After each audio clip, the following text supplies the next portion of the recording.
sitting nje praying. Khona into enginikeza uNkulunkulu ukuthi I have to take servants of God.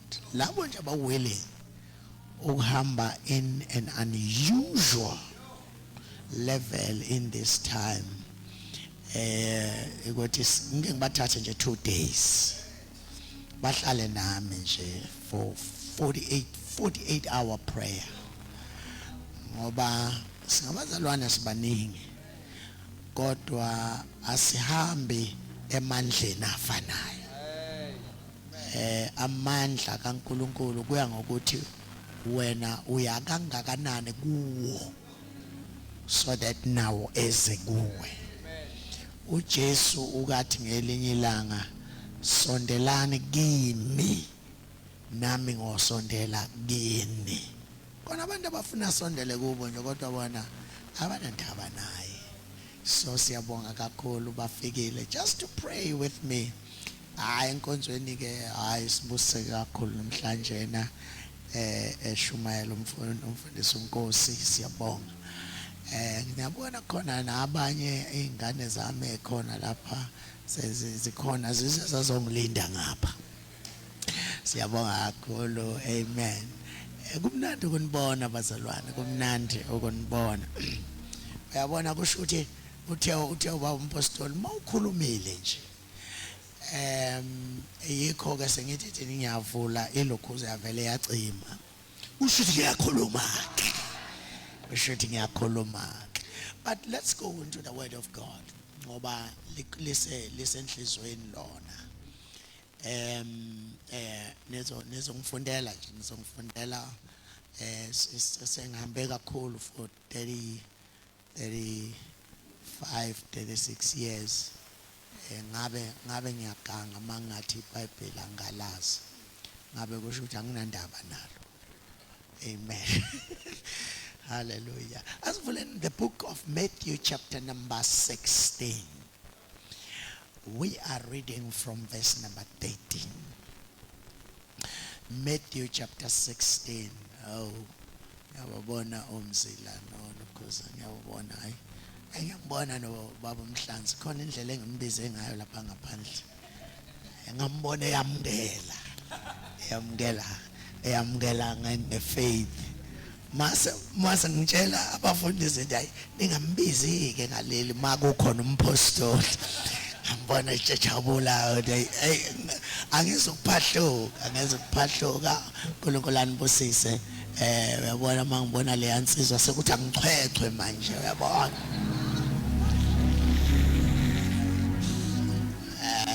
So ngiyabona senichwechweni akhathala namhlanje. All right, the book of Matthew chapter number 16 sifunda from verse number 13 if we may mhlambe sibambe kuthiwa anifaka umuntu noma kuthiwa abeka umuntu. All right, whatever. Uthi ngizwe kwenye indawo kuthiwa umuntu umfundisi kuthiwa faka umuntu. Yeah, abeka umuntu ngcono lesibeka umuntu ngcono. And they open the book of Acts chapter 2. All right. Angizokuphahluka mfundisi wami. So asifundeni ke from verse number 13. Verse 13. uJesu esefikile emaphandleni aseKesariya Philippi wababuza abafundi bakhe wathi abantu basho ukuthi indodana yomuntu ingubani na? Bathi abanye basho uJohane umbhaphathizi, abanye basho Eliya, abanye basho uJeremiya noma omunye wabaprofeti. Wathi kubo, ninake nithi ngingubani na? Simon Petro waphendula wathi, wena unguKristu, indodana kaNkulunkulu ophilayo. uJesu waphendula wathi kuye, ubusisiwe wena Simon kaJona, ngokuba inyama negazi akukwambulelanga lokhu, kodwa uBaba osezulwini. Uyabona ke kulelo verse lelo. Oh, Mageba, good to see you. Uyabona kuleli verse mabethi ubusisiwe wena. Akushiwo iblessing. Kuthiwa happy are you. or privilege. Privileged is you. Ngoba usuke wathola into engatholwa abasenyameni. All right. Usufike la ongafiki khona iziteki zabazalwane. All right. Ngifuna nje ukudlula lapho ngoba ngeke ngithinte le anti inkulu kabi ngelilanga ngokukhuluma ngayo ukuthi kukhona umuntu umzalwane ethe phakathi kwabazalwane abuye abe ne privilege ehlukile kuneyabanye.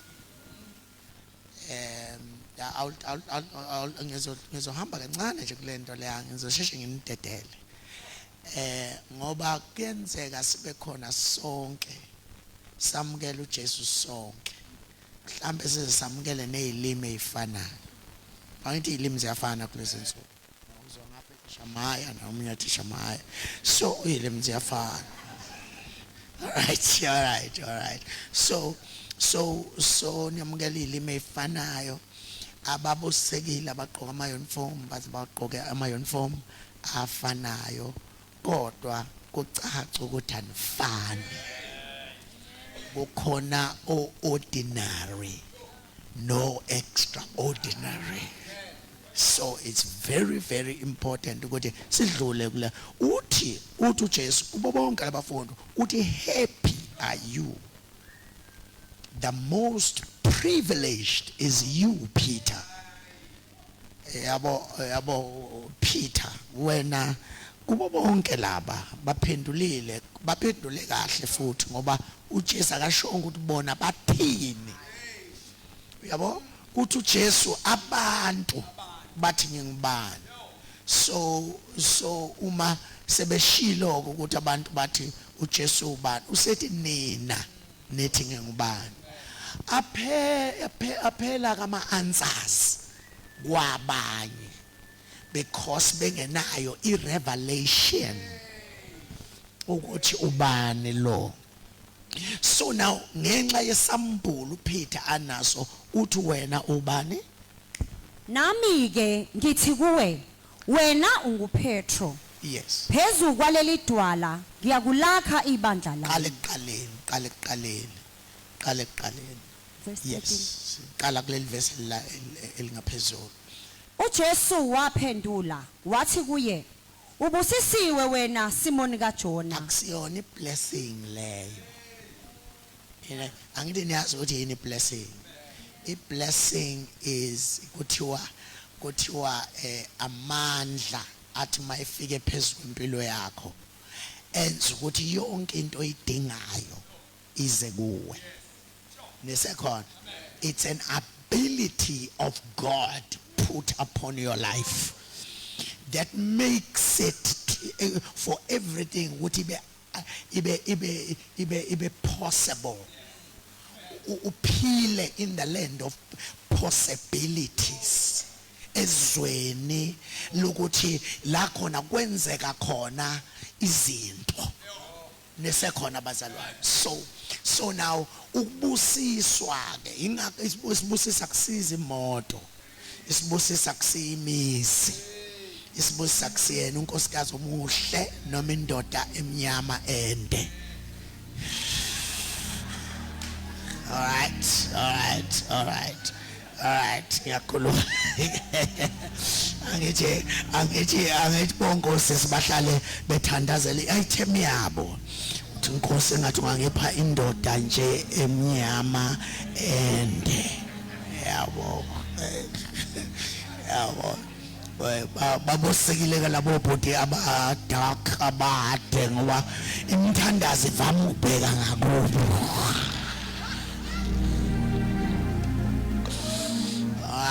All right. Thina sikhanyayo kudlula nje kanje ngemthandazo. Kuze kucatshanga uma sesize sayiveza sithi ake simcabanga ke sithi ucabanga hayi but laba bade hayi kulula kabo akube kusathandazwa. Vele kuthiwa uye lo engamthandazela. All right. So leli gama lethi sibusisa akusizona zonke lezi zinto esilandelayo. kodwa isibusiso uma kufike this ability of God yahlala phezukwakho, then awuphinde ustrugglishe ukuthi ufike izinto ofuna ifike, kuhamba izinto okufanele zihambe. Ngoba yonke into ekukholweni, ngifuna uyabona ayizinto kungeke ehambile. Alright, ayikho izinto awukwazi, uyabona awukwazi ukuthi uphile impilo engcwele kanti akuhambanga izono. So udedela izono kuze impilo engcwele. Mhlambe angichaze lempilo engcwele ngoba sometimes nayo nivame ukuyibiza ngendlela enithanda ngazo. Ngiyazi ukuthi ngesiGreek, ngesiHebrew, uma uthatha igama lethi holy, leli gama lethi holy libe selithi to be set apart. You see, kusho ukuthi uma umuntu kufike la ekuthiwa uphile impilo engcwele usuke ehlukanisiwe. Awukwazi ukuphila impilo engcwele kanti akukho ohlukaniswe nakho. Alright.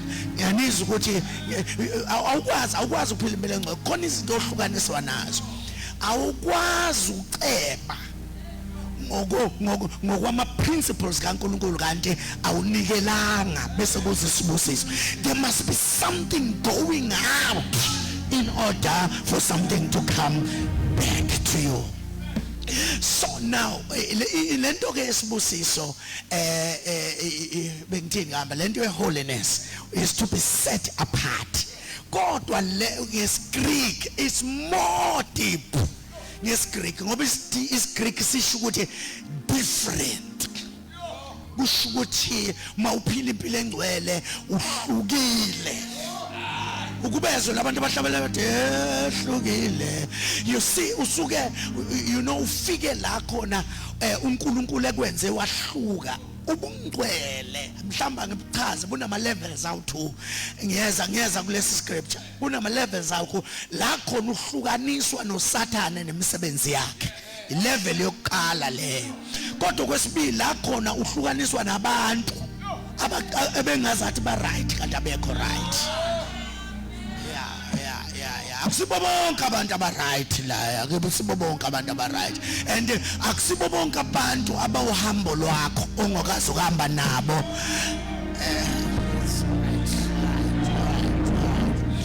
So now lapha ke bazalwane lithi iBhayibheli isibusiso ubusisiwe wena Simon Bajona.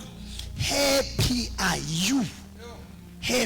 you, privileged is you. All right. Angithi sisafunda njalo ngenzela ukuthi ngishumela kafushane. So usethi ke yini ekwenza ube privileged? Yikuthi wena ube nani nesambulo. So lesambulo esikwenze waba privileged sizokwenza ukuthi uthole izinto zaba privileged. Right? So funda ke ngoba khona la esiya khona la uPeter ethola izinto zaba privileged. Ehlukile phakathi ko-ordinary. All right. Ningathuki mhlambe kongena umama omuhle la ningaze ngicabanga ukuthi ingelosi uzongena khona manje. Ningathuki. Hallelujah. Bless the Lord. Bhekani mina nonke no usakude yena kodwa uzofika Mike afika nami ngiyaphazamiseka mangibona kodwa sengisho nami ngiyaphazamiseka mangibona kuze kube namhlanje after 29 years ngisaphazamiseka mangimbona ngisho ukuthi ke ningathuki ke nizobe niqala ukumbona now. All right. So now let's read and sifike la khona eyintweni zabantu now kuthiwa wena happy are you, privileged is you. Fundake. uJesu waphendula wathi kuye, ubusisiwe wena Simoni kaJona, ngokuba inyama negazi akukwambulelanga lokhu, kodwa uBaba osezulwini. That's right. Nami ke ngithi kuwe, wena unguPetro, phezu kwaleli dwala ngiyakulakha ibandla lami. Number 1, umshintshi ID. Number 1, umshintshi ID. Uthi awusekuba uSimon indodana kaJona. Usuyoba uPetros. So now before afike kuJesu ngalelo langa wafika uSimon baJona. Leli gama elithi ba igama leShebheru lisho ukuthi son of Jonah. All right. So now ingakho makhuluna ngalezi zinto lezi kuthiwa Bartimaeus and Timaeus. Leli gama uthi Bartimaeus. Uzobona leli gama liyafana ngithi. Bartimaeus na le Timaeus, ama suffixes are the same. So makuthiwa nje ba ubokwazi sekukhulunywa son. So makuthiwa Simon baJona kusho ukuthi uSimon igama lakho, ubaba wakho uJona. All right. I think angeke uthole sambulo lapho kuba akho sambulo khona abantu abahlali becicibele belindi sambulo ukuthi kazi uba unasiphi sambulo. All right. Ngeke usithole ke sambulo lapho. So now uthi ke wena number 1 umshintshi ID ukuthi wena usuPetros. Abantu abagcine ungakafiki la bazokubiza ngoSimon, kodwa mawususuka la usunelungelo ukuthi angiseyena ngoba ngihlangane nenkosi yangishintsha identity. Udumile kuNkulunkulu ngokushintsha ama-IDs. Enye izinto adume ngazo ukushintsha ama-IDs. Kwake uNkulunkulu wahlangana noJakobe, wahlangana noJakobe babambana ubusuku bonke. Wayesethi hayi awusena ke manje uJakobe mawususuka lapha usubani su-Israel. Enye izinto nje mawukwafika kahle kuye iyashintsha i-ID, shintsha identity. So now unguPetros, phezu kwaleli dwala ngiyakulakha ibandla lami, namasango eHadesi awayikulahlula. But nansi ke le landelayo, Jesus Ngiyakukunika izihluthulelo zombuso wezulu. Angikushintshi ID yodwa, kodwa ngizokunika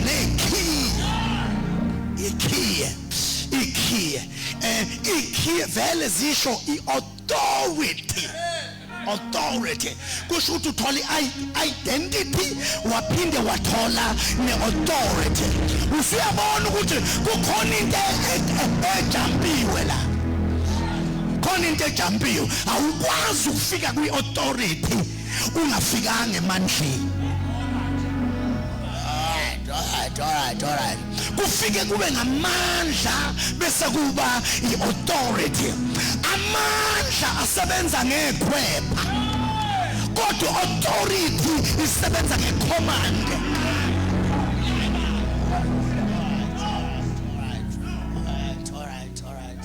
All right. So ngikunikeza ihluthulelo.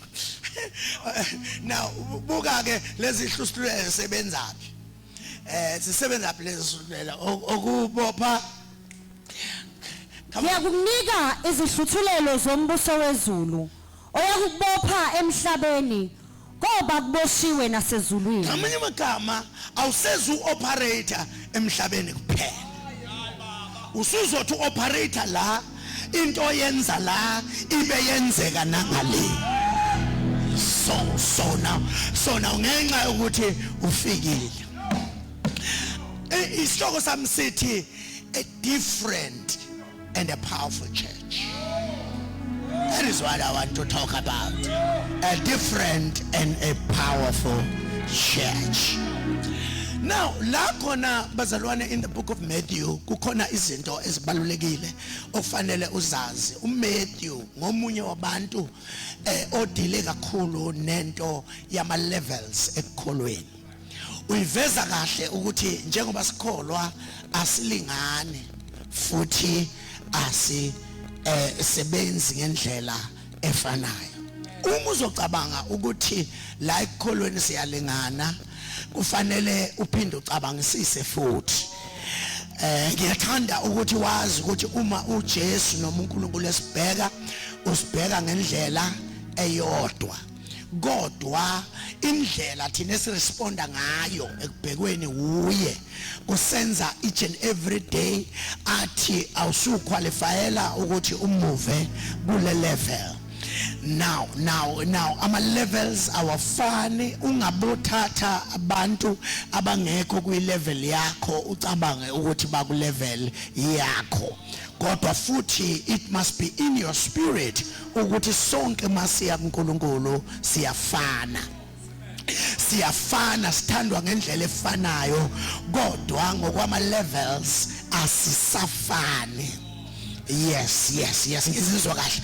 Now uMatthew uyena umuntu oza nento yama levels kunabo bonke abanye. Uzozwa mayifika ku chapter number 4 lithi iBhayibheli wabafica sebeqedile ukudoba ngithi. Sebeqedile bengabambanga lutho. Lize lithi sebenzisa igama lithi babeshikile. Shikila. Uyalizwa leli gama noma ungasazi kahle isiZulu ukuthi uyabona leli gama linento ushikile kwaze kwaba manje. Kanti bengitheni bazalwane, bengitheni? Ya bengikhuluma yona lento uyabona. Amen. All right, thank you so much. Usuyabona ukuthi when you look at this book chapter number 4 uveza nje ukuthi wafika sebedobe bahluleka bangabamba lutho in the point of despair. Ngaleso sikhathi wafika uJesu. Uyavama futhi ukufika ngalezi zikhathi la khona usuthi kuphelile ngami. So wafika kuJesu. Umefika uJesu lithi iBhayibheli wathi ngitsheleke umkhumbi wakho. Ngitsheleke nomkhumbi wenu. Uyavama ke futhi uJesu ukutsheleka into angayidingi ukuze akunike le wena oyidingayo. So watshela kumkhumbi kuJesu wathi ngitsheleka umkhumbi ukuze ngifinyelele kwabakamoya nkosikazi wami. Sifinyelele kwabakamoya. Then wayesethi ke mayiseqedile ngabakamoya ngomsebenzi kamoya, wayesethatha umkhumbi wawubuyisela koPetro. Wayesethi ke njengoba besenihlanza amanetha nikhathele nidiniwe senihamba, ngicela niwuthathe futhi niqhubekele ekujuleni. You see, so now wayesethi ke uPeter makebona ofishi bebanjwa bebaningi, kuthiwa uma bestudisha laba bastudisha kahle ngoba siney'ncwadi eziningi estudisha kuzo. Khona abanye abazostudisha ukuthi uJesu sewabuya noma akabuyanga, bastudisha lezo ncwadi abasuke beyistudisha. Kodwa when we go to the Bible uJesu uyabuya. So now uma uzofika uma beqeda ukubamba labo fish, kuthiwa labo fish bawumpostoli ayibabambe ngalelo langa babe ngakwazi ukubenzela iprofit eyayizokwenza ukuthi ba retire ebusinessini lo fish. Ngamanye amagama wabanikeza early retirement ukuze baye emsebenzini wakhe. So now uma ke uPeter ebona labo fish angakaza babone empilweni bebanjwe emini bengathuswa izithunzi. Uyabona begijimela kuso isithunzi bengathuswa yinethi, begijimela enethini bengathuswa ukuthusayo begijimela kokuthusayo. Uma ebona labo fishi wathi Nkosi suka kimi ngokuba mina ngimubi. Lise lithi ke iBhayibheli wathi mayisho njalo ethi Nkosi suka kimi, lithi iBhayibheli wayesethi uJesu ngilandele ngizokwenza ngilandele. Engathi ungayisho kule ilevel yokuqala esifika kuyo uJesu uthi ngilandele ngizokwenza. So the first level is following and being made. Uyabona ilevel yokuqala nje ayikuvezayo uMatthew. Uma ufika ku chapter number 10 uveza la ilokhuza ilevel yesibili la khona elithi iBhayibheli wababiza wabanikeza amandla phezukwawo umoya. Ndisekhona abazalwane ubanikeza amandla phezukwawo umoya. Wayesethi ngenani imizi nemizana 2 by 2 nifike nje nithi umbuso kaNkulunkulu ususondele. So uthi yona message nje ningalokhu nixaka ngelokhuza ngehermeneutics nekhuza nehomiletics ukuthi how you present and how uthi nje party message ngoba umuntu one message akanandaba nane homiletics. Okay. Homiletics inhle nehermeneutics inhle kodwa ayimniki umuntu message. Imessage itholwa umuntu ofike kuye wafike wamnikeza amandla wayesemnika nemessage. Nifuna nibambe kahle le awunikezwa imessage kanti awukanikwa amandla. Lithi iBhayibheli wababiza wabanika amandla wayesebanikeza nani the message ukuthi nothi umbuso kaNkulunkulu ususondele. Engiyamthanda uNkulunkulu ngoba akakuthumi engaka-empowerish. He empowers and sends. Now lithi iBhayibheli wathi ke ngenani ke nisho lo mlayezo lona. So lithi iBhayibheli babuya kuyinyonga isukumile kwakusukume zonke inyonga zalezo sigodi abangaboni babebona. Lithi iBhayibheli bathi babuya sebefaka izandla emakhukhwini bethi Jesu awuyibonanga lento esiyibonile. Uyabona lento esiyibonile inzima kabi lento esiyibonile Jesu. Wathi hayi impumputhe siyabona inyonga ziyasukuma kwenzeka imangaliso. Wathi uJesu ngabona uSathanewa ngoba even if the message is working you must watch for yourself. Fanele uzigade akungathi ngoba imessage ivutha bese wena usidedela noma ikanjani. Hlala njalo wazi ukuthi noma imessage ingasebenza kodwa imessage nawe akusiyena umuntu oyedwa. Imessage inomnikazi wayo kodwa wena kusekhona ikhaya indawo la uyakhona elithi iBhayibheli.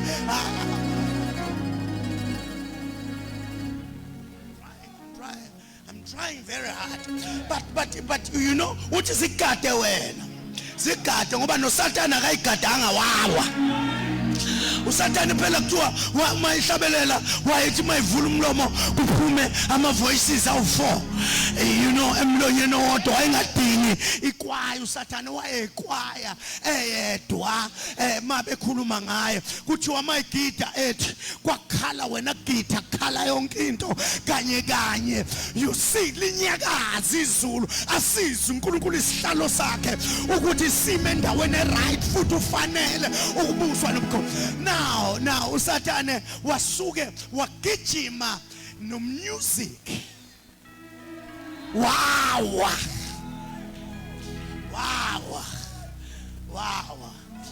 Oh yeah. I noma sengavala ngindedele. Noma sengavala ngindedele ngoba inkulu into esengishilo already. So now kule level it's the level of power. Uyabona uma ubona amandla esebenza ungabe usuyicabanga sengathi uyiwo. Okay. amandla ngakaNkulunkulu waphiwe ayisipho awathengwa nokuthengwa lamandla ungabe usucabanga ukuthi ke sengimunye nalamandla yabo anikho munye lamandla waphiwe lamandla anomnikazi wawo uboyicabanga nje ukuthi ngiseyimi khona seyimi engathi ngamkhumbuza lo usewuwe njalo usewuwe akunandaba na yonke into kodwa wena usewuwe so kule level yamandla inokuduka okuningi ke le level asikushiye ke lokho ngoba abanye bazoqhamuka nezinto eziphathwayo ubone ukuthi sebekufuna ukugaina ngawo all right so now uma ke kudlula kuleyo level kuza kule esifike kuyo namhlanje is the fourth level. No, it's the third level. Level of authority. Now, angizukhuluma kakhulu ngale authority ngoba bengikhuluma sifunda ngithi. But ngibheka la khona uJesu washo for the first time wathi phezulu kwaleli dwala ngiyakulakha ini ibandla.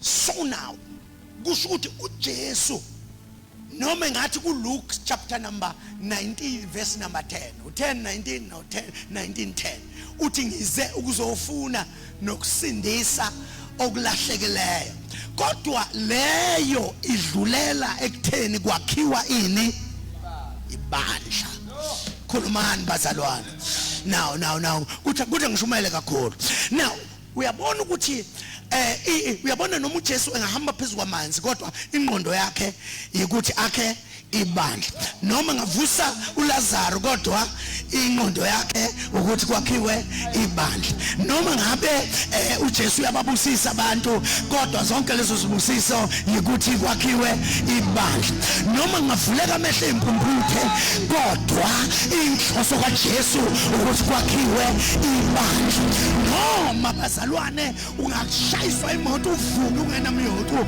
kufanele wazi ukuthi it's not about you, it's about the church. Inqondo kaJesu ezemhlabeni kwakukusindisa kodwa la khona efuna ukusibeka khona wayengenayo indawo angasindisa sibeke kuyo wayesindisela ukusibeka kuphi ebandleni. Now these are three things that eqhamuka kuleli bandla uthi ngiyakulakha ibandla lawo ibandla lakhiwa uJesu. That is number one. Alikhi ibandla lomuntu. Oh yeah, nisekhona bazalwane. Anginalo nje ibandla. Angithi nawe awunalo nawe mntakanhleko. Akekho umuntu onebandla. Ibandla elikabani elikaJesu lakhiwa ubani uJesu. Ngikhuluma kanjena nje ngifuna usala uyibamba leyo ukuthi we are not operating in the same level. Kukhona asebe operate kwamanye ama levels abanomsebenzi in the church. Ukuthi uma ungadelela yena kuba udelela umnikazi walo. Yeah? So angifuni ke bese niphuma la senithi hayi mbuyazi mpostoli hayi kuthiwe ibandla likaJesu akusile lakho akusile lakhe kodwa khona iauthority ayinikeziwe especially kuleli especially kuleli noma umpostoli angashumela kuphi bangamlaleli kodwa la kufanele ugqume ngisho singakabibikho ngisho isambulu ngoba sekukhuluma umuntu odedela izinto zala ekhaya kunzima kabi ukuthi ungezomukela kimi kanti awumukelanga kuye. Angiyeka on that one. So inhloso kaJesu kwabe ukwakha ibandla. Number one, lakhiwe ubani ibandla uJesu. Ibandla lakhiwe uJesu. Indawo ayakhe kulo ibandla idwala. So So ibandla lakho lakhile kodwa ulakhe phezukwani bazalwane kwedwala. Who is the rock? So now ngifuna uyibone ukuthi awuhlukene nedwala, wakhiwe kulo idwala elinguJesu. So yilo lelathi uPaul ngesikhathi bephuma eGibhithe laba landela kwathi mase beswela amanzi labanikeza amanzi ngoba abakhe abahlukani nedwala. Oh yes. This is something very deep. This is number one, uyalakha. Number two, ulakhela edwaleni. Number three, linesifungo phezu kwaleli dwala. Ngiyakulakha ibandla lapha namasango okufa neHades awayi kulehlula. Sengisho lele lakhiwe uye elakwa phezu kwedwala, akukho sathane, akukho nyoka, akukho mntombazane nomsila wafish engakwazi kuba namandla phezu kwalo, akukho nyoka enamakhanda u7, akukho lutho okungamelana nalo, akukho ma-devil worship, akukho sathane, akukho kufa, akukho mandla obumnyama noma vela ngaphansi komhlaba noma vela ngaphezulu emkhathini noma vela ngaphansi kwamanzi. Phezu kwaleli dwala ngiyakulakha ibandla lami namasango eHades awayi kulahlula.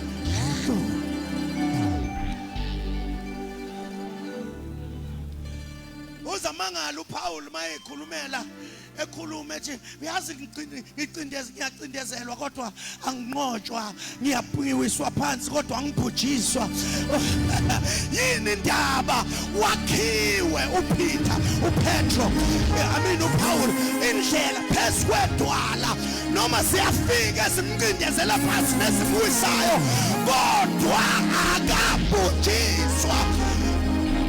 Amasango eHades awayi kulahlula.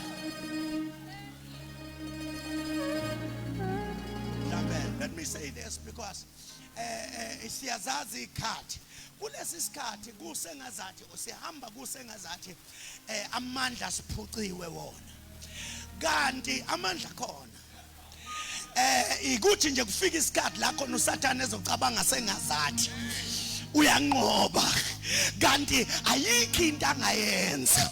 Nisekhona bazalwane, sinqoba kwesinye isikhathi singaphansi.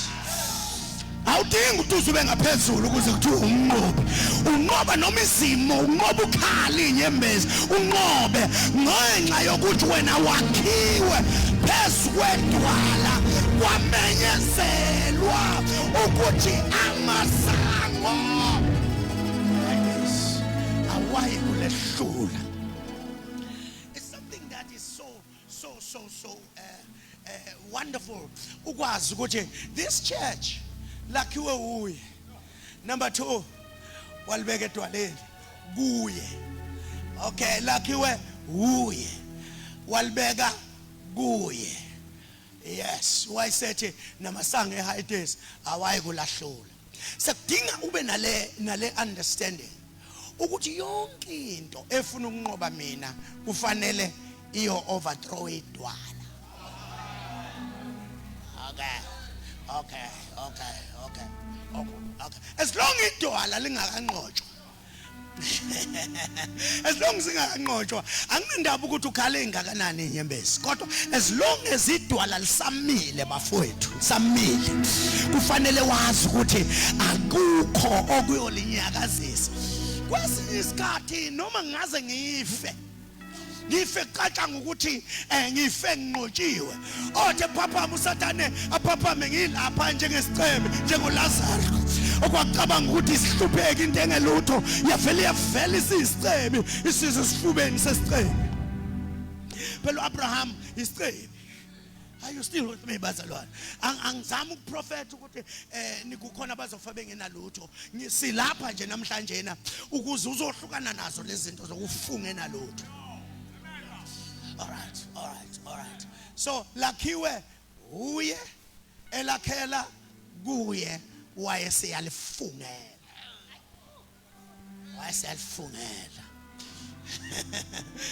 I wish ungayisho nami lento. I wish ungayisho nami.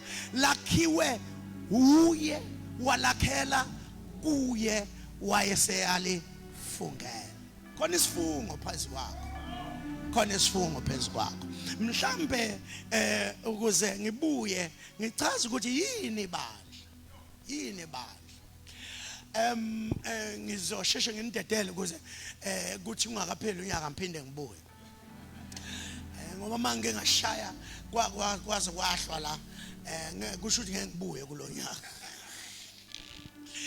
So now let's go to the book of Acts. The book of Acts, chapter number 2. You see, bazalwane, le yanto le yenzeka la.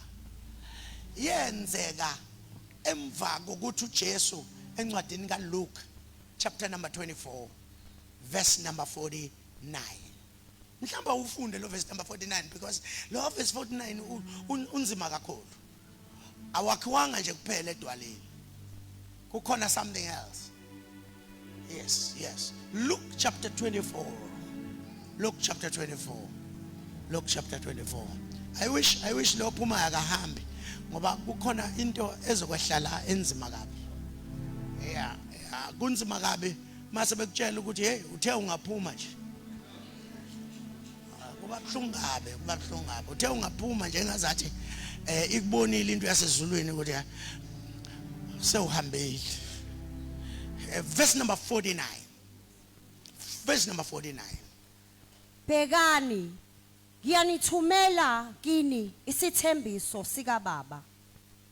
Kepha hlalani emzini, nize nembathiswe amandla avela phezulu. You see now, uthi ngizonithumela. Kusho ukuthi umoya ingcwele uthunyelwe uJesu. All right. Ngiyazi ukuthi uthe kwenye indawo kuJohn 16 wathi ngiyonicelela. Kodwa la uthi ngiyonithumela. Uyabona la ngesikhathi ethi ngiyonithumela uthi ngiyonithumela esenezilonda nezibazi. Because encwadini kaJohn chapter number 14, 15, 16 wayengakayi esiphambanweni. Ethi ngizonicelela. Kodwa mayisevuka ekufeni. Izandla savuza igazi. Ohlangothini kusavuza igazi sabophe ngendwala. Ukuze igazi lingavuzi. Kodwa nikhona bazalwane. Uthi ngizonithumela mayisevuza igazi sephuma ekufeni ngizonithumela umoya ingcwele. Uthi nina hlalani azafike kodwa ningasheshi nisuke noma esefikile. Uthi hlalani nize namukele amandla akhe. Ngoba kuyinkinga ukusuka uhambe kanti awatholanga amandla akhe. Kuyenzeka umthole yena ungakamthola amandla akhe. All right. Kodwa umoya ingcwele ngicela ukuvala.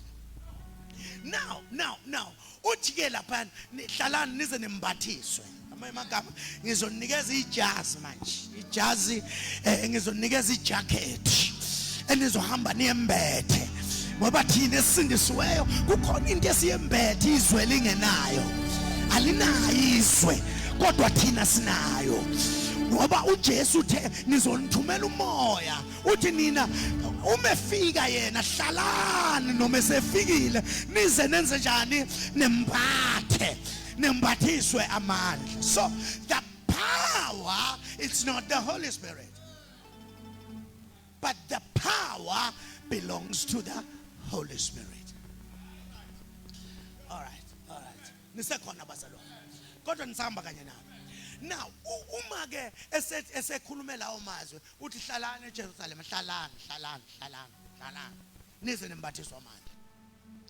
Encwadini kaJohn, encwadini kaActs yilapho ku chapter 1 behleli naye bembuza imibuzo go chapter 1 verse number 3 you see bethi kanti isethembiso noma uMesiya uyobuya nini to take this kingdom.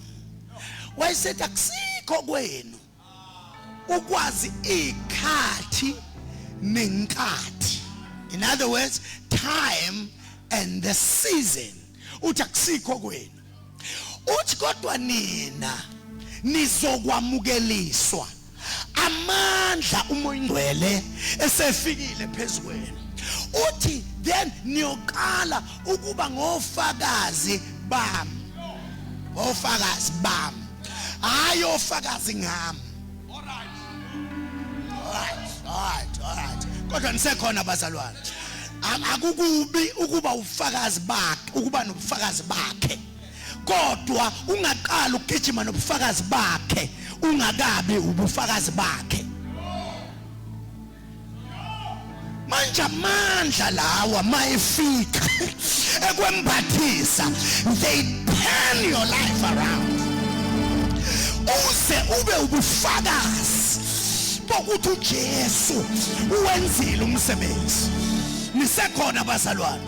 Uthi niyoqala uma senamukela amandla niyoba ngofakazi bami, witnesses unto me. Amanye amagama as witness into the world ngento enzeke kithi si witness akuye. Lithi malibheka izulu naye bheka abone ukuthi this is an evidence ukuthi mina ngifile esiphambanweni ngavuka kwabafileyo ngabathumela amandla. This is the evidence. Enye izinto sishoda ngayo kubazalwane, sishoda ngabazalwane abaguqulwe baba yi-evidence.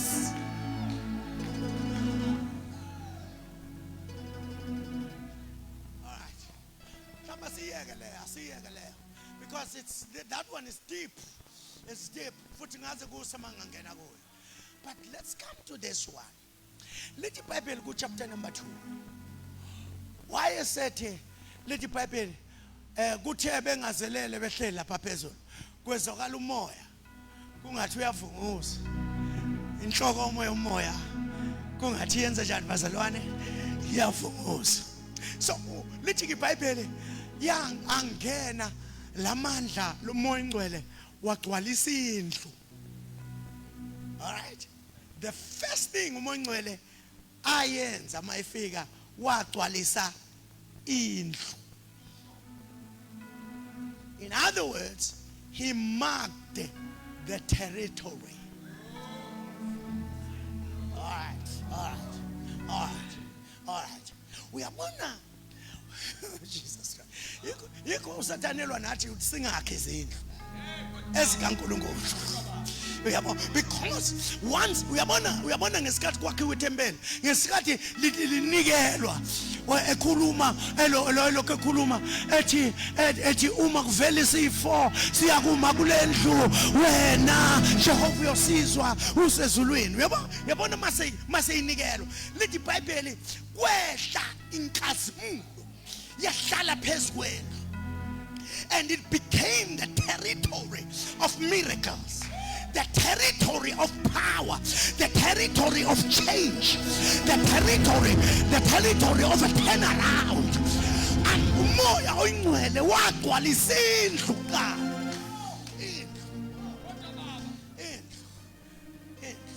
Yagcwala indlu. Lithi iBhayibheli then kwase kubonakala izilimi zomlilo emlonyeni yabo. Amanye amagama indlu igcwele manje, the territory is his. Now usethinta abantu ukuthi sewungowami nawo, sengowami nawo, sengakusebenzisa nawo. Hayi kodwa nikhona bazalwane. So bagcwala umoya ingcwele. Lithi iBhayibheli bakhuluma ngelimi ezintsha begcwele umoya ingcwele. Now uma uma sebegcwele umoya ongcwele bekhuluma ngezilimi ezintsha lithi iBhayibheli bakhuluma basezana bathi nazi idakwa lapha phezulu kanti abazi ukuthi leyandlu leyana isi-territory yamandla isi-territory eshintsha izinto leyandlu leyana isi-territory ongena kuyo umubi kakhulu uphume umuhle kakhulu ungena kuyo umphofu uphuyile uphume kuyo uyisiqebe ungena kuyo neqalekiso zakini la khona ugogo wakho mdala wathi ngeke uphumelele ungene khona iqalekiso isale phansi because the place has been marked as a territory of God.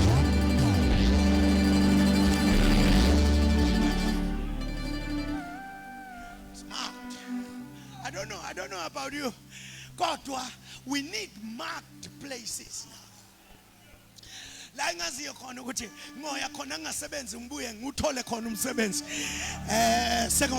sengozani sekhona bazalwane ngoya izinto ibhede ebhizinisini kodwa ngothi mangiphuma ngoya ngirojiwe kuthethwe yonke into yami kodwa ngothi mangiphuma athi he restores my soul because ngiyendlini that has been marked as a territory of God. As a territory of God. So now, uma lithi selikhuluma ke indlela isimo sabo ngesikhathi behleli la kulela kamera liphezulu. Lithi iBhayibheli number 1 babe ndawonye. Okay? Number 2 they were in one accord. Babe munye. Babe ndawonye ngoba ningaba ndawonye kodwa ningabi munye.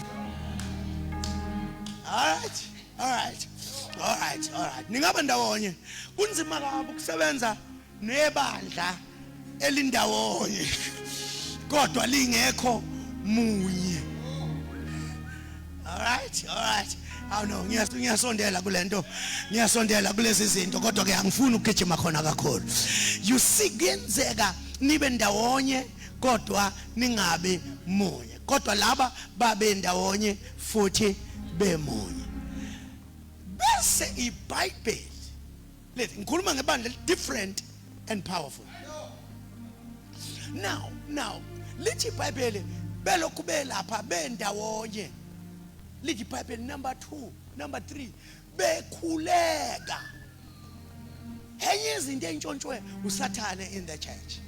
Wesiwazi kabi umthandazo la kodwa asithandazi. Mina ngeke ngaya Mzila ndodakazi ngeke ngaya go 6 to 6. Lapha kushintshwana ngepulpit lapha. There's no prayer done there. Ngicela nibheke kimi. Sisafuna u6 to 6 wangempela. Hayi la khona sizo advertise kobe kunobani. U6 to 6 womthandazo. Because masiya emthandazweni alikho igama ofanele livele. Masiya emthandazweni. You see bazalwane inkinga yethu yikuthi siyawazi umthandazo kodwa asiwenzi. Ngicela futhi ningazibone ngathi nibabe kakhulu kule generation. Nani ni right. Ngoba nabo laba bathi baqinisela. Kusho ukuthi babe khona emthandazweni kodwa kungelula.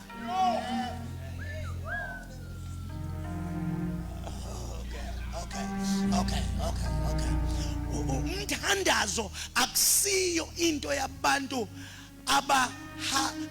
abane fainted heart. Umthandazo. There are so many people abathandazayo kodwa abathandazi. Okay. All right. Bathandaza kodwa banjani? Ngicela ningibheke manje ngibheke khona manje siya kumalethe manje. So bathandaza kodwa abathandazi because bafika lapha ya bahluleke ukuqinisela emthandazweni. Umthandazo ngowabantu that their mind has been made up that we are going to stay here in prayer and pray. All right, baqinisela emthandazweni. But bese lithi iBhayibheli uyabona babedla ukudla kwabo ngenhliziyo emhlophe. Ha ha ha ha ha. Bedla ukudla kwabo ngenhliziyo emhlophe. Siyazama siyakha lapha. Siyazama siyakha. Uyazi sidli izinto esingasajwayele ukuzidla. Siyemole sifike sithathe izinto esingasajwayele ukuzidla sizidla. Uyabona uyidla into uzwe kube mnandi phakathi. Ucabanga ukuthi ngesikhathi bendawonye beqinisela besemthandazweni. They enjoyed what they ate. All right. Khona la ngifuna ukuphumela khona. Kuthi nginibuza umbuzo kodwa ngeke ngibuze. Now. Uma belokhu belapha lithi badla ukudla kwabo ngentokozo. Hey. Bese lithi iBhayibheli akekho wayephuwa phakathi kwabo. Akekho wayephuwa phakathi kwabo. Ha. Akekho wayenjani? Ephuwa phakathi kwabo. Ngoba owayephuwa wayibonakala esefake ezinye izinto kuthiwa ungene ephuwa nje. Kodwa manje wayesephume senje. When you start from verse number 42 in that chapter, ukuthi ngifuna ukuvala indodakazi but uzoyifundela wona kama uchapter 2 mawusufika from verse number mhlambe umefika amandla kaMoncwele laba babe phansi lapha bathi hey izidako leziya wasuka uphethe egcwele umoya lithi egcwele umoya kaNkulunkulu. Uyamkhumbula lo Petro lo? Uye lo okuthe elapha ya othi umlilo uJeselenga kwasho intombazane yathi nalo ube naye wayithuka wathi sifazane endini angazi ukuthi walandelisa ngelithini ngeke ngilisho ngoba lesi Greek walandelisa ngegama elithile wathi hey angmas lithi iBhayibheli uJesu wambuka ngamehlo agcwele umusa lakhala iqhude lathi malikhala iqhude yamemeza intombazane yathi noma usukukhuluma uyezwakala ukuthi wena uhambe naye noma usukhuluma uyezwakala ukuthi uhambe naye ke lo wathi suka sifazane endeni. But let me where I'm now uPetro was the first one ukuthi noma kwakuyitshutshusi legwala kushiwo njalo ngapha ngesixhosa uyabona noma wayigwala elingaka ulokhuza uPetro kwathi uma bethi zidakwe lapha kwawuyovela kwibalcony wavela kubalcony wathi hayi laba badakiwe kodwa laba sebamukela isethembiso akhuluma ngaso uJoel wathi ngasekugcineni ngiyakuthulula umoya wami phezu kwayo yonke inyama amadodana namadodakazi enu ayawuprofetha wathi obaba noma nomkhulu benu bayawuphupha amaphupho wathi mayiqeda ukusho njalo wathi lesi sethembiso sethu kanye nabantwana bethu. I want you to confess this. This thing is not for you, it's for the generation that will come in your loins, in your womb. Isethembiso sethu nabantwana bethu.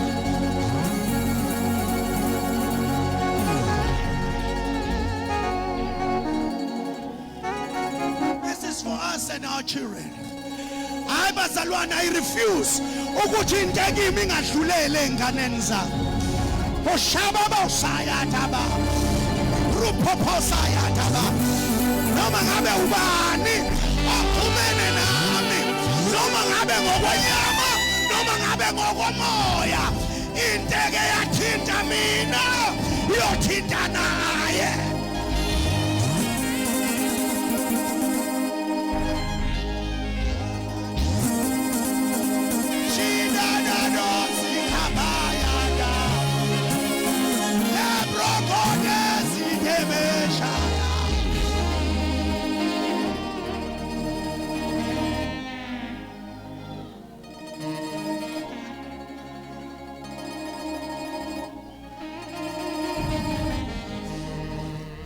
Uma sengithandaza ngithatha usiyethaba ngimbambe kanje, engekho ngithatha upraise ngimbambe kanje, engekho ngithathe ukubulela ngimbambe kanje, engekho ngithatha umbuyazi nefamily yakhe ngibabambe kanjena, ngithatha umzila ngibambe naloyana naloyana, ngithi Nkosi akuke kwathinta mina makwehlele nakubo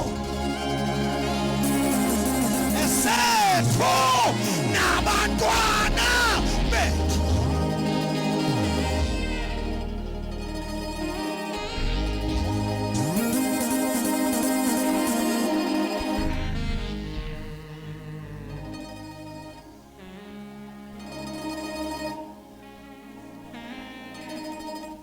This church bazalwane liqale ukuba different. Leli bandla leli lagcwala into ayayingaziwa phakathi kwenkolo, ngoba kwaqale imove kwangaseyona inkolo le, kwase kuyimove kaJesu nisekhona bazalwane. As I close, oh yes Lord, as I close, you see bazalwane, uma bevuka ngakusasa kukade belokhu bethandaza, lithi iBhayibheli baya endaweni yokuthandaza, baya endaweni yani yokuthandaza, kwasho ukuthi sebe different, sebe different. Uma befika la kwakukhona isishosha, esishosha seminyaka sesaze sayiplace ngasemnyango omuhle la kungena khona izikhulu, ngoba sasithola ononsumbuyo abanconywayo.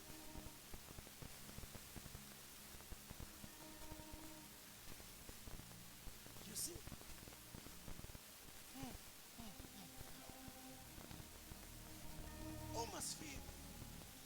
uma befika esontweni sebengenile bonke abazalwane bengaphakathi, le ndoda yabheka uPetro noJohane, kwasho ukuthi sekukhona indoda ephethe ikhiyi. Ithi le ndoda le mayikhuluma, my sister, ithi mayikhuluma le ndoda le, ithi igolide nesiliva anginalo. Wathi awunalo nihamba nibabili, yingenxa ukuthi akafuna ukukhulumela lo. Inkinga yenu ninabazalwane yikuthi mawukhuluma ukhulumela nalo oseduzane kwakho, kanti usukungekho la alala khona.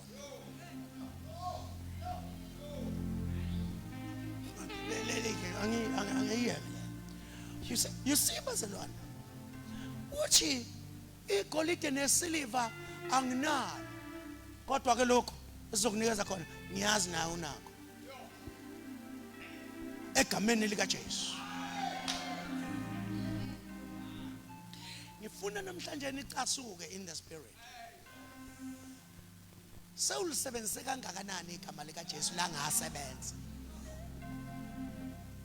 Inkinga ayikho egameni likaJesu, inkinga isekutheni wahlalele yini amandla. Okay, inkinga sinabantu abangama celebrity preachers, celebrity pastors, celebrity Christians, bagcwele. Wonke umuntu has got something to say. Wonke umuntu.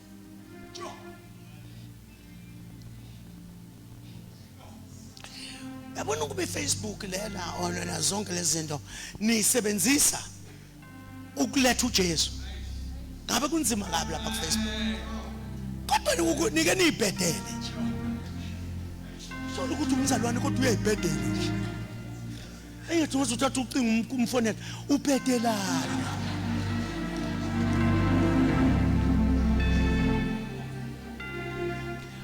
ubheda kwi platform enabantu abangaka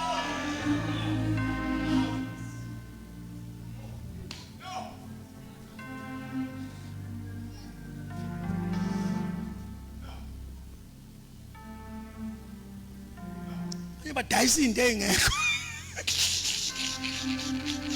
dayisa izinto ezingekho hayi ubone ukuthi ayikho lento ayidayisayo lo muntu engabe uvele wakhuluma ngoJesu inkinga bazalwana ayikho egameni inkinga isemandleni and inkinga yamandla isemthandazweni inkinga yamandla isemthandazweni and ukuthandaza inkinga yokuthandaza kukuyi willing heart willing heart ibandla lizoba ordinary sikhonze nabathakathi sikhonze nabathakathi basithakatha sikhona la basithakatha sikhona la ngenxa yokuthi abazalwane they don't have a heart for God. Number 2, they don't have time to pray. Number 3, they don't have power from the Holy Spirit. But number 4, yenza ukuthi igama lika Jesu libe weak. Igama lika Jesu liba weak njengawe wena uma weak. Lisebenzise phela lingasebenzi. Lisuke lehla lithatha level yakho.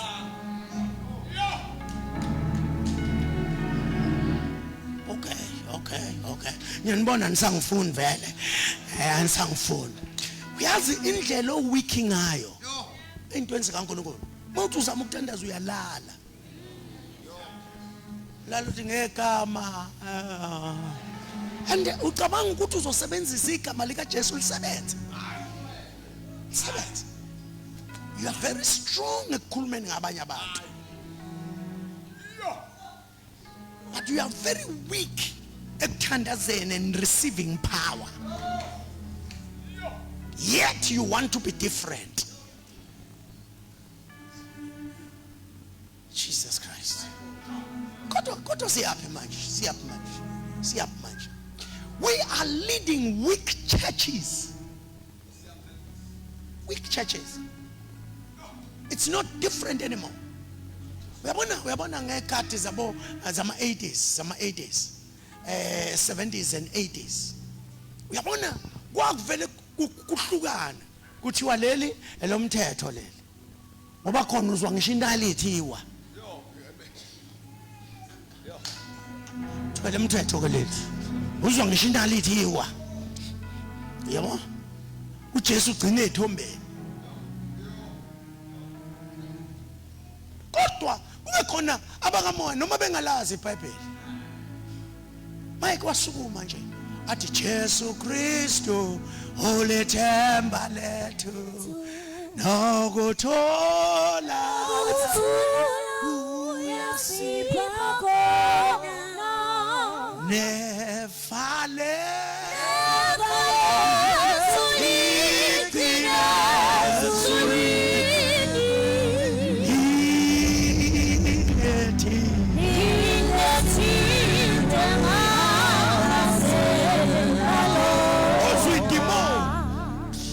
ngiyekani ngiye kuye uthi besingathulile ngisho iculo lamandla nje besithulise iculo nje lithi Jesu Kristu uyithemba lethu. Ubona abantu beshayeka phansi behlanza abanye beba ne-deliverance abangaboni bebona abangenangane baphume bekhona ingane uhlatshalelwa noma ivesi lingaziwa.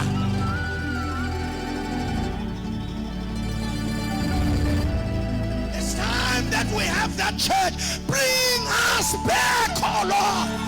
Sibuyisele edwaleni lelo wasakhela kulo.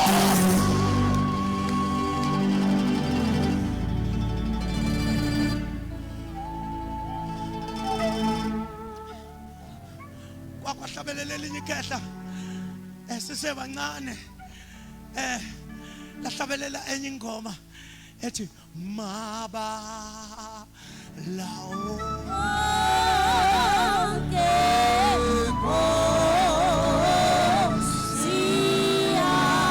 awungolisa oh Jesus alesumoya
sabona amandla kaNkulunkulu isandla sikaNkulunkulu sephezu kwabantu kuguqula abantu beba yibandla the church of Jesus Christ.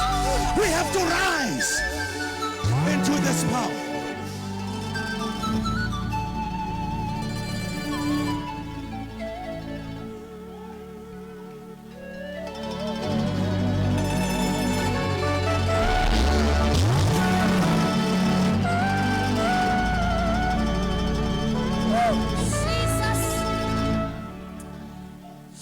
Say this. Let's all stand. Let's all stand. Thank you, Jesus. Let's all stand. Jesus. Hallelujah. Jesus. Hosanna. Jesus. Thank you, Jesus.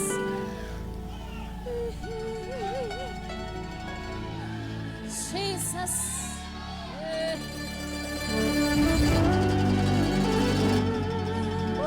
Jesus.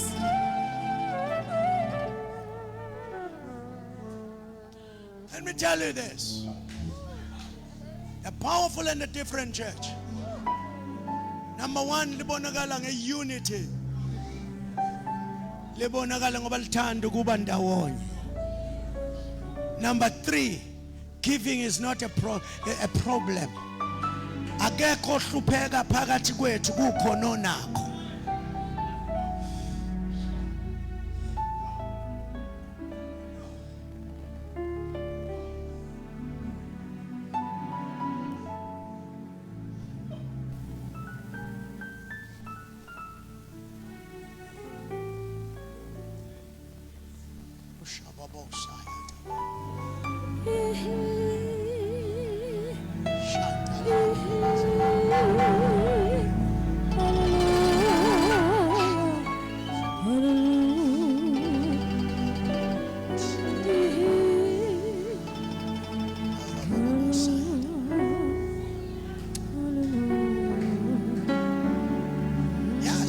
Yes.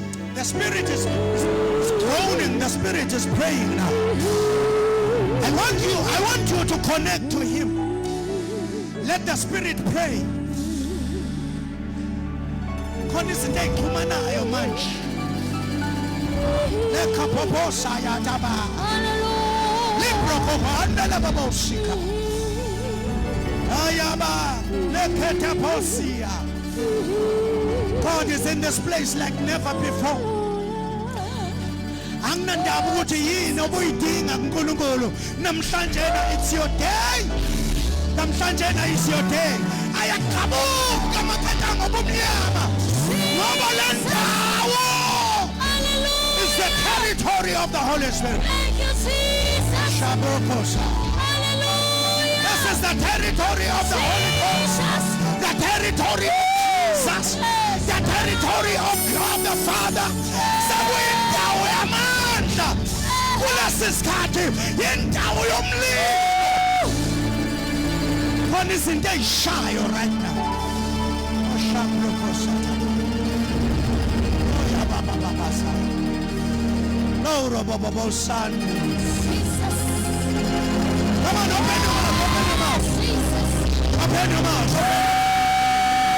Miracles are taking place. The devil cannot stop this. Ekakwazi ukuyifika lento.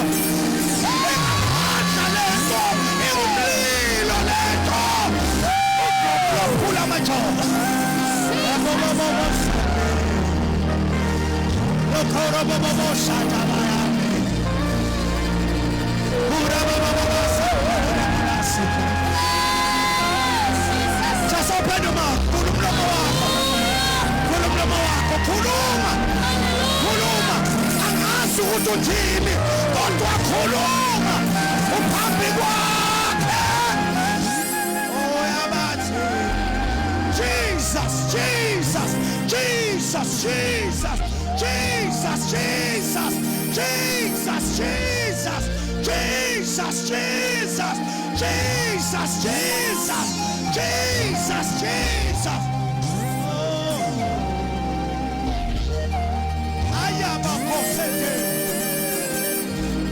Come on, let us take this 5 minutes. Tandaza, tandaza. Pray like a prayerful person. Ekama lika Jesu. Ekama lika Jesu. Ekama lika Jesu. Pusha popopoposa. Rapa papayata. Rapa poshanaba. Koro poshanaba. Repeyata baba posaya. Kura baba shanaba baba. Rapa poyata baba baba. Iya baba baseke. Rapa papa.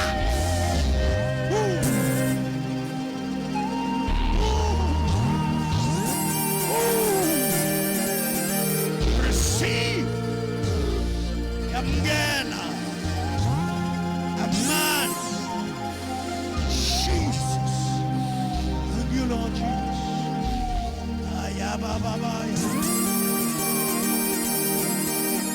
Come on, pray one more time. One more time. Pray one more time. Tandaza, tandaza, tandaza. This is for your own good. This is for your own good. This is for your own good. Amandla. Power of the Holy Ghost. Power of the Holy Ghost. Holy Ghost. Moyo ingwele. Oh yabakasanta lababasi. Loro bobobo santaba. Yes. Khona bathintwa isandla esinamanxeba. Isandla sika Jesu siyapholisa amanxeba eminyaka.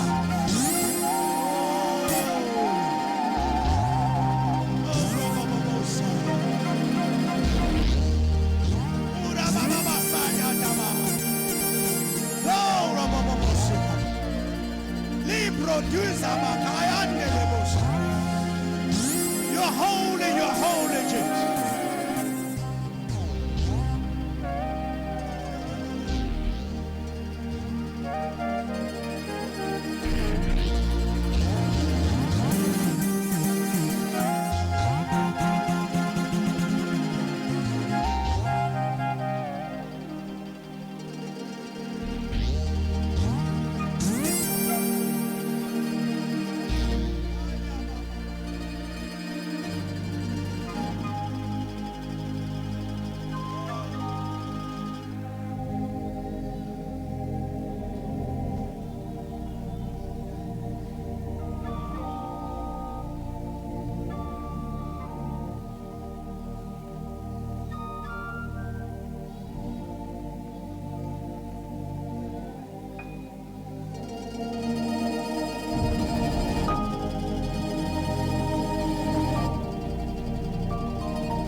Hosanna,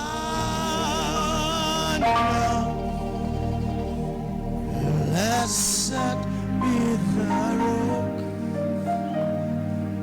blessed be the rock of my salvation.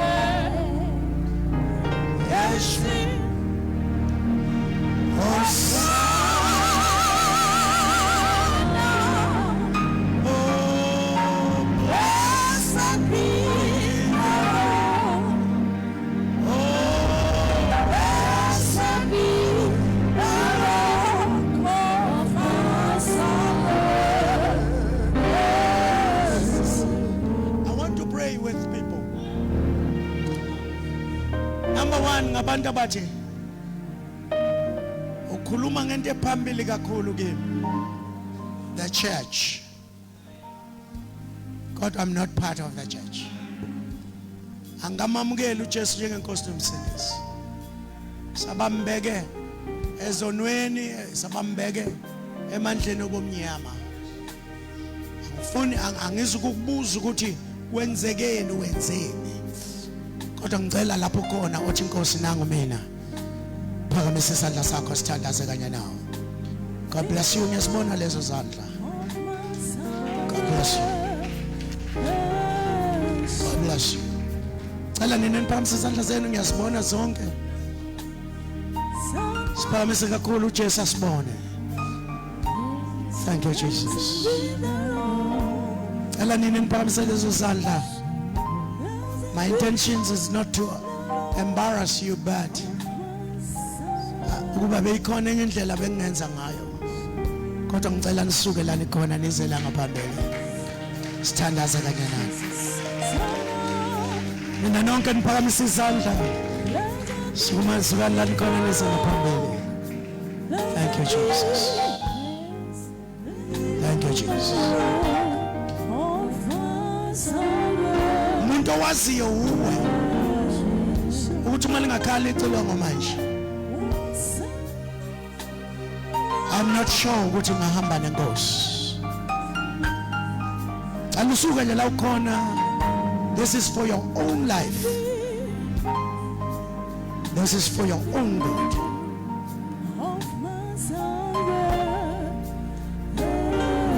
I'm still waiting for a couple of the people. Kulukulan and Moses. Kulukulan Moses. Suka la ukhona uze ngaphambili. You know they are not living right. Zamile ukuyeka lento kodwa iyekeki. Yesa kuJesu manje. It's more than anything. Cela usuke la ukhona uze ngaphambili. Uthathe ukukhululwa kwakho. Wakhiwe edwaleni. Wakhiwe ube ibandla eliphilile.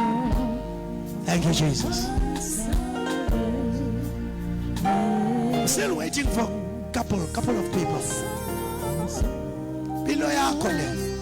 Awunaso futhi isipele sayo. Alusuku uze ngaphambili.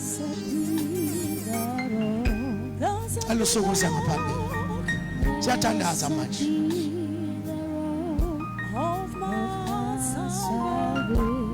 Thank you Jesus.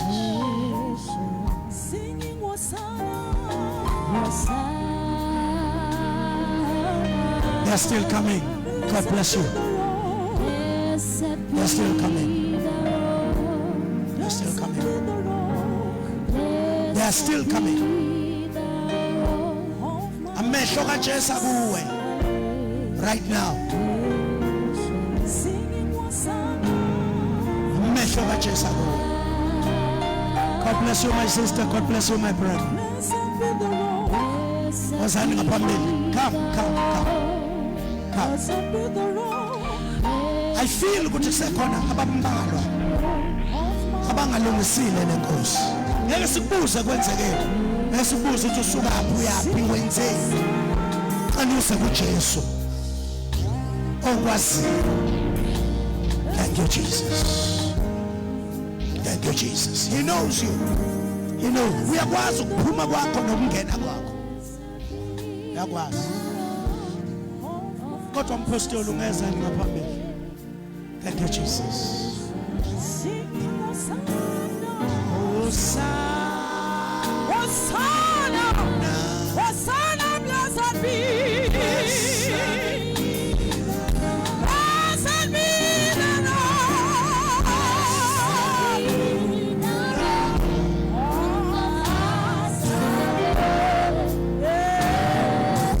Singing Hosanna.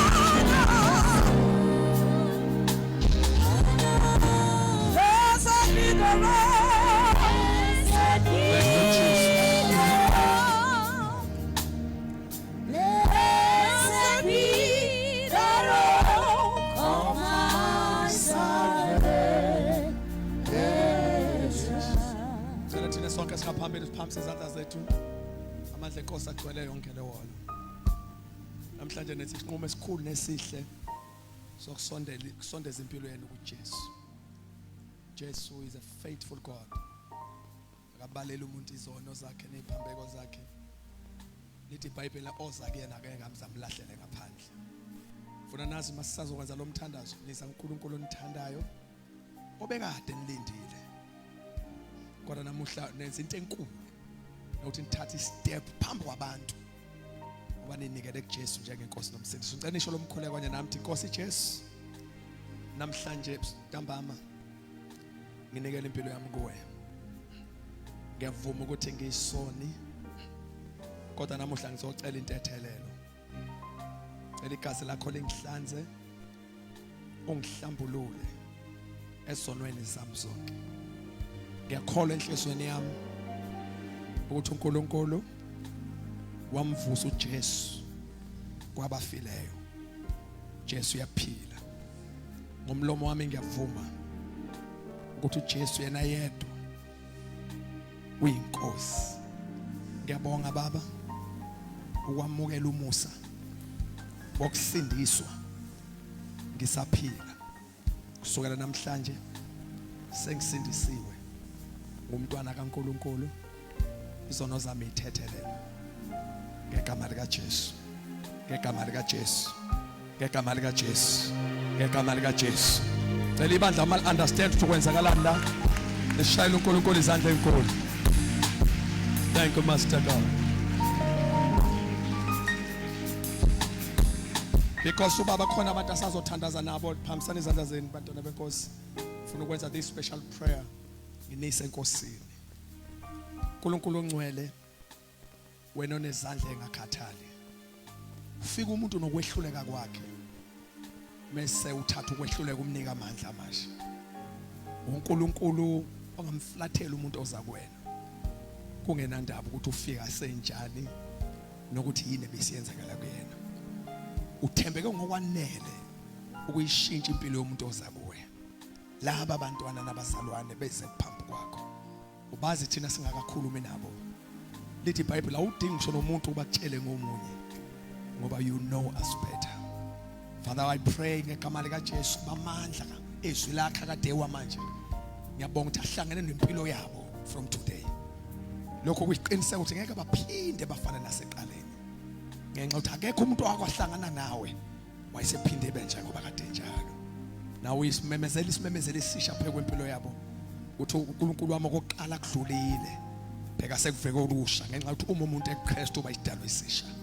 Siyabulela ke uNkulunkulu wethu qhubeka nomsebenzi uqede empilweni yabo. Asithi masithi amen sivala la.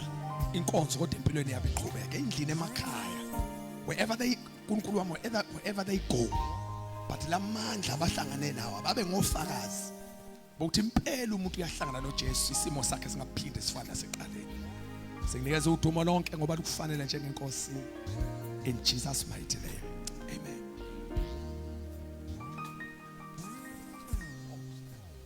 Bathandakayo ngicela ukuthi thina sonke la uphu Takanot.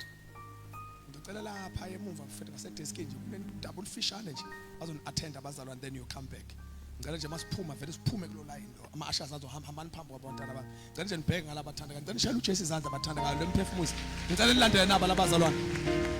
God is Jesus is faithful. Ngicela nibalandeleni. Jesus is faithful. Thank you Lord. I just want to pray. Ukona idrama engcwele ekenzeka makudlula umfundisi uNdawonde akhumbula abafundisi lo umfundisi uNdawonde udlula nje uthi awusengikhumbula baba ushiya umnikelo lapha ke siyathandaza ke from 8 to 12 udlula ushiya umnikelo uyadlula wangifumbathisa nje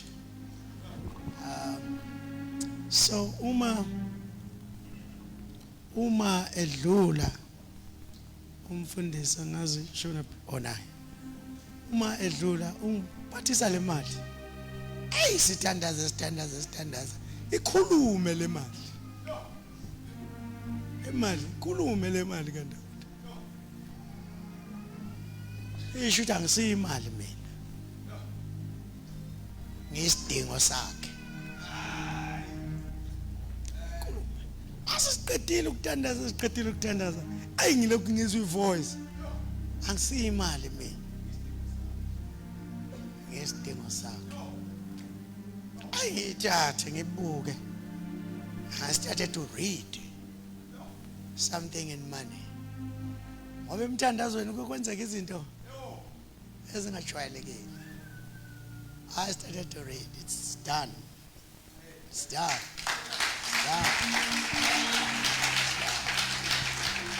isela ephaketheni namanje leya mali azi kuyisebenzisa for the whole month because every time ufanele ma ngiyithinta and start to speak and in fact not ukuthi because kuphela inyanga until kwenzeke lento leya mali eyishiya it's leya note until it happens not going to use ezohlala ila ephaketheni noma ngabe ngiyolala ephaketheni lepijama hlanhla inama pijama inama phakethe pijama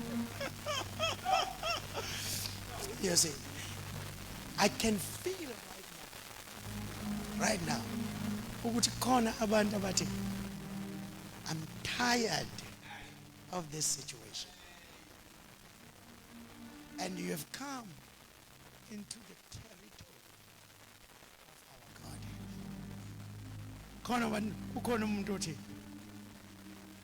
I've lost enough I've lost everything I'm tired of this situation cela ugijimuse ngaphambili sithandaza kanye nawe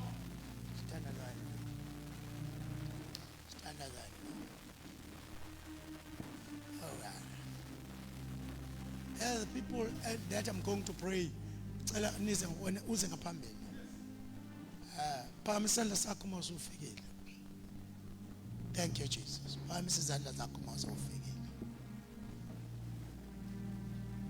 yes Lord chama ungakakhathali leyo nto yakho ingakakushuki ngokwanele ume nje la umkhona I'm talking to the people they know abantu engikhuluma nabo masufikile phakamisa izandla zakho siyathandaza Apostle there's going to be a holy pandemonium testimony after testimony after tonight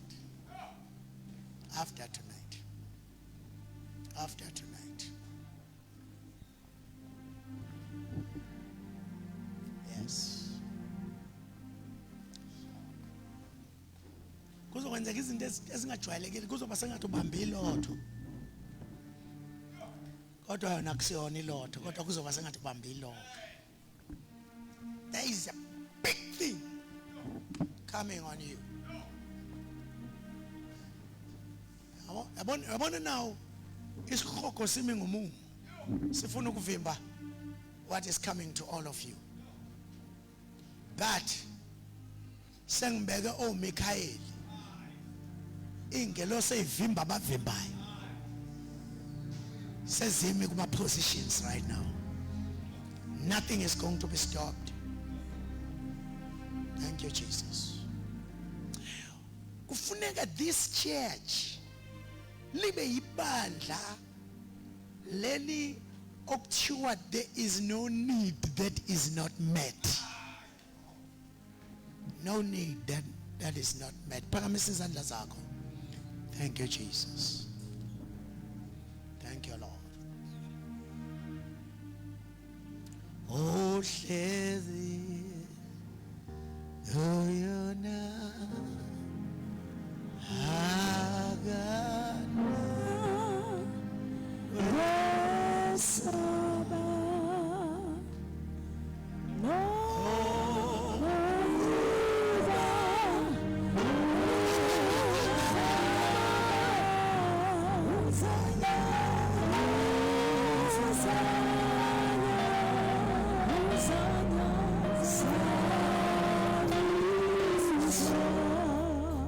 kuyenzeka my brother, yenzeka my brother. Uhambele umdala wezinsuku.